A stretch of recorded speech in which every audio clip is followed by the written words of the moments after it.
After listening to this session, the listener will have a clear idea about what is connectivity in IoT, what are the different connectivity types that are supported in IoT, the classification of connectivity options based on cost, power, and bandwidth, followed by the difference between wired and wireless connectivity.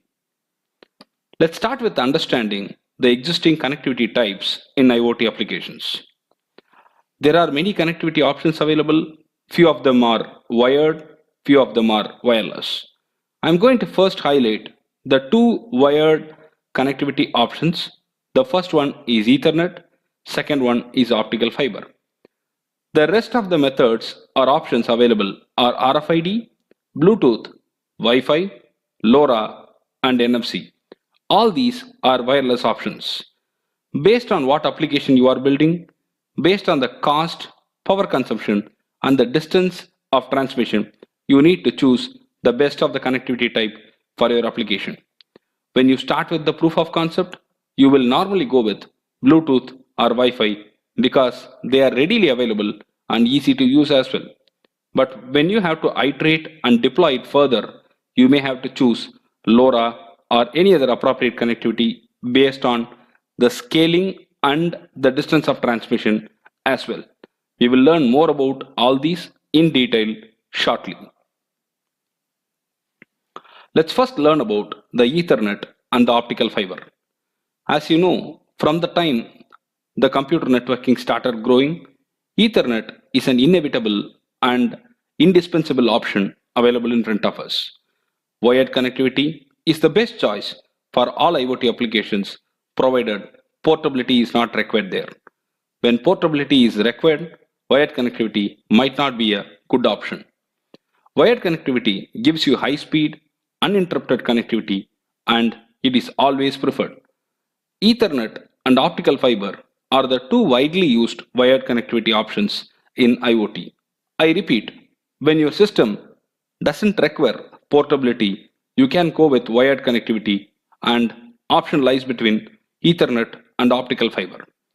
Ethernet cables are inexpensive, but as you know, the attenuation is higher as compared to optical fiber and also associated with many other problems which include the crosstalk. It is used for short distance, full duplex, wired communication. But on the other hand, optical fiber cables are much expensive when compared with Ethernet cables. Also, they can be used for long distance transmission where the data loss is not compromised. But optical fibers can only support half duplex wired connectivity. There is a disadvantage associated with optical fiber, which is connected to the half duplex way of communicating.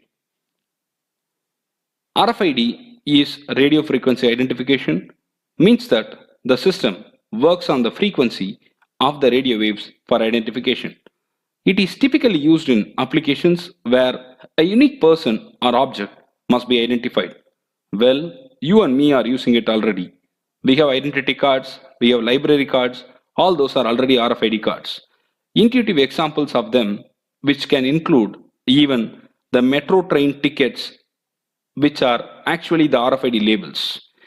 When you show the ticket, when you show the RFID card to the reader, the money can be automatically detected, and this is a simple example that I can cite immediately. The system has a receiver which will emit radio waves, and when the RFID tags, which are encoded with the digital information, are brought into the contact with the receiver, the information is then read by the radio waves. This is the simple principle that RFID is all following. The next option that you need to understand is Bluetooth. This is one of the oldest and most common communication protocols that we have been using. IoT is still surviving with Bluetooth is absolutely a right way to mention it.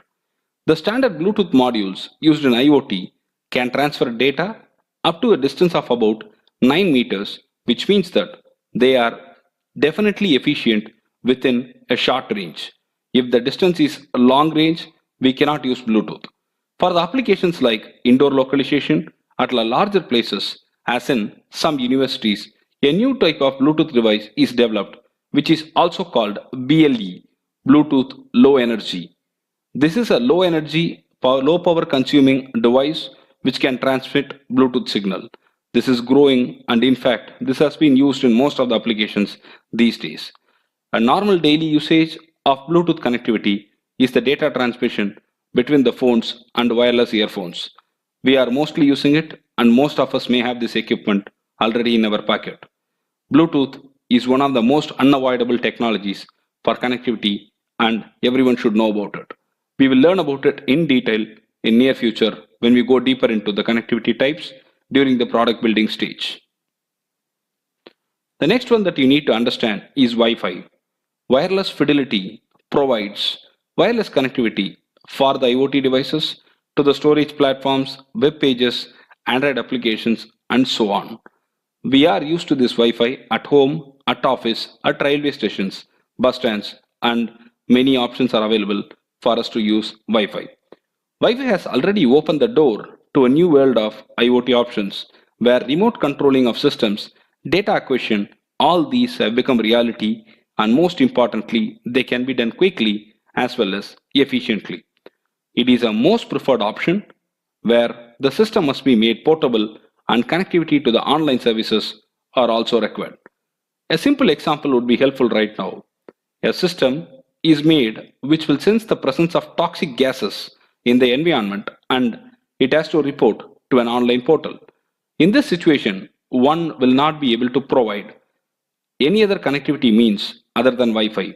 That's the best means of communication there, and that's how the system could be built. We are all used to Wi-Fi. It has got its own advantage and disadvantage. Range is definitely an advantage, but the chances of hackers to intrude into your system if the Wi-Fi is not properly protected is a definite threat. Also, if you are away from the access points, you might not get the 100% connectivity that you expect. So, first point, you got to be careful about the Wi-Fi you are connecting to. Second point, you need to be closer to the access point for you to get better and faster connectivity. The next one is LoRa. This is going to be the future, people say. LoRa is long range communication. As the name suggests, this connectivity is mostly used for application where communication must be done over long distances. Data can be sent across a wider coverage range which include 2 to 3 kilometers even with LoRa. This is a stunning factor that we need to appreciate about LoRa. And this 2 to 3 kilometers can be covered without loss or corruption of the transmitted data. LoRa depends on the radio line of sight concept. If there are no obstacles like buildings, trees, or any other means, the data can be even transmitted up to 5 to 7 kilometer distance. LoRa consumes more power for long range transmission, which is seen as a disadvantage, but definitely for the distance that it is covering, this can be foregone. It is not feasible with low power IoT applications, but it is certainly useful for long range transmissions to cover longer distance at the same time to send data without loss or corruption of the data which is being transmitted. The next one to understand is NFC. NFC stands for Near Field Communication. NFC chips are most suitable to make payment services, and most of the payment services these days are based off NFC. They contain data called SEID, Secure Element Identifier. This Secure Element Identifier enables secure communication and data transfer between the NFC enabled devices and NFC. NFC is integrated into many applications these days. Some of them are NFC enabled earphones, NFC enabled televisions for screen sharing, NFC card payments, and so on. In future, this will find more application opportunities and we will be using it more. Wired connectivity versus wireless connectivity. It is time to understand the difference between these two. Wired connectivity makes the system less portable, whereas wireless gives you enormous freedom and you can move wherever you want. Wired connectivity will not have constraints with respect to power consumption. Wireless connectivity will have definite constraints with power consumption. The cost of the system is incredibly less as the cables and the connecting medium options available nowadays are inexpensive. When you come to wireless connectivity, the cost of the systems are very high because of installation of routers, access points, and other equipment. When you come to wired connectivity, the signals cannot be tapped and ensures higher security. But in wireless connectivity, which include Wi-Fi in this case, they are all interceptable and most importantly, they are less secure if they do not have proper protection with respect to securing the data. The speeds of the data transfer will be much higher with respect to wired connectivity. The speed of the data transfer is much lesser compared to wired connectivity. But we are getting it better as and when we grow better, like LoRa being available in the market right now.